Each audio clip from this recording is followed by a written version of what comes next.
If you have no light apart from the ones coming from your monitors, then both of these are going to do a decent job. You will be seen, but obviously you will want lighting on yourself for better results. With natural light coming in through the window, and they're both good, but the colours are more natural on the 4K, with the V3 looking a little high in saturation. Using a small ring light and having a little distance between the camera and ourselves, and they both do a good job using the auto exposure, with us not looking too washed out. We're still a little oversaturated on the V3, with the 4K still looking the most natural. When we use larger ring lights in front of us on our PC, then we are overexposed on both. For the V3, you can manually configure the exposure yourself in software like the SmartComms kit or OBS and get a much better final result. The 4K on the other hand has a physical button on top, which will save you having to go through software settings to get the better results. So manual configuration of the exposure is highly recommended for both cameras. When we switch on our backlights, then this helps with the overall image. The colours are more natural on the 4K, but we do look quite tanned on the V3, so we're liking that one a little more in this test. Removing the green screen works fine on both, but straight out of the box, then we struggle with being overexposed on the V3, which can be amended by manually configuring the exposure in software like OBS, but it may require more work with your lighting to keep that green screen consistent. The 4K gives you that flexibility on top to change the exposure quicker, which helps if you've got too much or not enough light on yourself and the green screen. Objects will be in focus if they are a distance away from the lens on both the V3 and the 4K, and they will become blurry the closer you get. But as the 4K does come with a manual focus lens, then you can adjust this, and it will allow you to change the depth of field so close-up objects can be in focus and it looks very good. The 4K comes with a huge 95-degree field of view, and this can't be changed, so a lot of your background will be on display. The V3 also comes with a massive 95-degree field of view, but there is a button on top which can digitally zoom up to 4 times to narrow this, but do expect a loss in quality the more that you zoom in.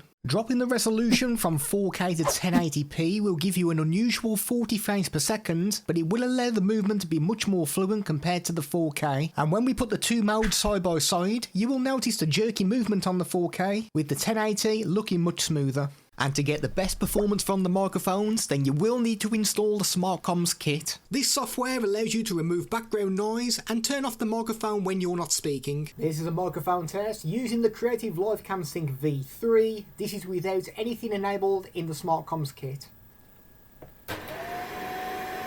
The noise clean out has now been enabled. This is the kind of audio you can expect if you've got a vacuum cleaner in the background. This is a microphone test using the Creative Livecam Sync 4K. This is recorded directly through OBS.